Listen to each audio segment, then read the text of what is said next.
matika to. For today's video, may nag-message na follower sa ML na gusto niya raw makipaglaro sa atin ng Classic. So, eto nga, nagyodora siya dito. Grabe, mega kill, sabay double kill.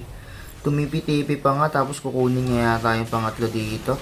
So, meron na nga siyang triple kill. Grabe, ayaw magpaawat. Pati si Hayabuta, hinabol hanggang makuha na nga niya yung pangarap ng minyak. Okay, dahil tapos na natin siyang i-feature, tayo naman. Let's go! In nomine Patris et Filii et Spiritus Sancti.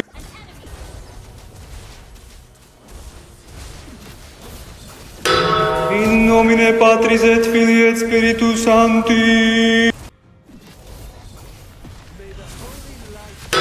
In nomine Patris et Filii et Spiritus Sancti.